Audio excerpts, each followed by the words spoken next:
we're going off to Wyoming, where the House of Representatives passed a bill that prohibits the forced disclosure of private crypto keys by the U.S. states' courts. The bill is called Disclosure of Private Cryptographic Keys. It's set to take effect in July and is applied to all cases and instances where information relevant to a case is unavailable through alternative means. Adam, I'm going to kick this one right off to you. We see this regulation being set at a state level, right? And Wyoming has been really forward thinking, I think, in crypto regulation. But then we see the federal regulators kind of going in the opposite direction. Help us make sense of how this all works. Yeah, so not an expert on this, but I've seen enough that I can provide some commentary here. As far as Wyoming is concerned, Wyoming has been doing this for a couple of years at this point, and basically it's like ideologically more appropriate ways to think about regulating these things. It's attempting to be nuanced. I've heard lots of people complain that what actually winds up getting enacted, like, it looks good, but in practice it needs more. They're like precursor steps. And I would assume that this is just kind of another one of those. There's just some stuff about cryptocurrency as a bearer asset that has digital characteristics that makes it pretty different from anything that we've seen before. So it does make sense that you would see this type of rule, which is effectively an extension of property rights. It's effectively an extension of the Fourth Amendment of the Constitution that says that, hey, you can't just look at my stuff as a state authority because you want to. You have to actually have probable cause, and I have some protections here as well. So that's being extended effectively to private keys, which without that, again, you could potentially see someone being coerced into that, and this would kind of take that off the table. The distinction between the state versus the feds is an important one, but it's worth noting again that Wyoming doesn't issue a currency. Wyoming uses the US dollar. And Wyoming is also pretty friendly to gold and silver, which again are other monetary alternatives. So, I mean, like, on the one side, you've got the state that's trying to create sort of the most fertile ground to have new companies come in and build there. And it has worked. I personally have a couple of corporations out of Wyoming, and I used to do that sort of thing out of Delaware. Again, made that change because of the way that these rules have come down. So again, like, it's just different. Like, the state motivation is to try to attract innovation, try to attract business, because they're competing with all 50 other states for that business. At the federal level, they don't really compete with anybody at the national, at the state level. They preempt it and they argue back and forth with each other over who is the party that should have authority over any given use case. So this is a continuation of trend that I think we're seeing from kind of both sides. But Will, I'll kick it to you for further thoughts. Yeah, as a native Coloradan, I always throw a little shade at our northern neighbors here. But I tip my hat to them today because this is good stuff, right?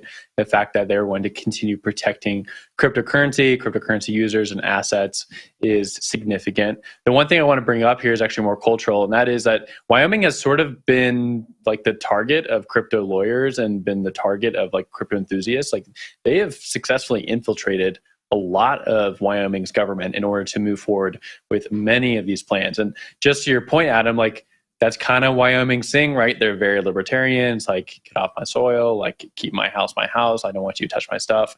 And Bitcoin really fits into that. But they have been so progressive with all their Bitcoin legislation, all their crypto legislation. I mean, this is one instance of it, but we also have that banking legislation they passed over the last few years, which has allowed these special entities to be built within Wyoming for crypto banking. Then you also mentioned like the LLC thing, where you can basically spin up a DAO and have as an LLC based in Wyoming. It's a very friendly state for all Wyomingites, or for all cryptoites, I should say. Like, even Kraken, I think, is actually based out of Cheyenne at this point. So to your point, Adam, like, spot on there. Hopefully more continues there. I wonder what this does for like Bitcoin culture and crypto culture. Are we going to see like more people move to Wyoming? I have a feeling the cold weather will keep people away, but maybe if more of the stuff keeps coming down the pipe. Zach, up to you. I'm just really glad that you brought back, the meme of you as a Coloradan hating Wyoming. So thank you for doing that. That really brought a smile to my face there. That's a good callback. I think the thing here is, like, you have a patchwork of state regulations. They're going to get superseded by some federal regulation at some point, and maybe the state approach is going to matter less and less, right? And I think right now, at the federal level, there's much more serious attention being paid to, okay, how do we regulate DAOs? How do we regulate this stuff?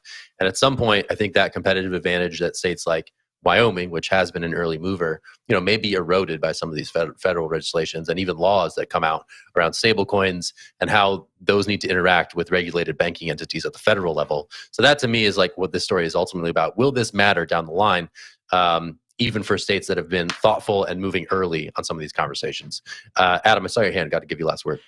Yeah, I mean, I think that this is this is St. Kitts, right? Except in the United States, right? It's attempting to be a regulatory safe zone, but in practice, that's just really, really hard to do if you also are a state in the U.S.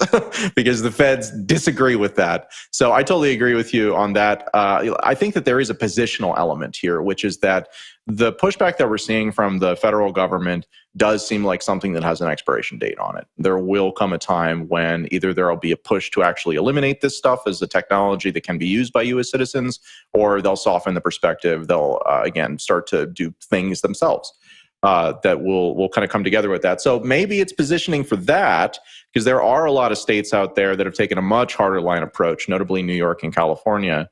And so again, if you have to pick, okay, well, the U.S. is going to be less hostile than they have been in the past, and there's this big market, where do I want to set up? Is it going to be California today? I don't think so. I think Wyoming still winds up being effective. So even if they can't get past the Fed stuff, still on a state-to-state comparison, I think they come out looking pretty good with this.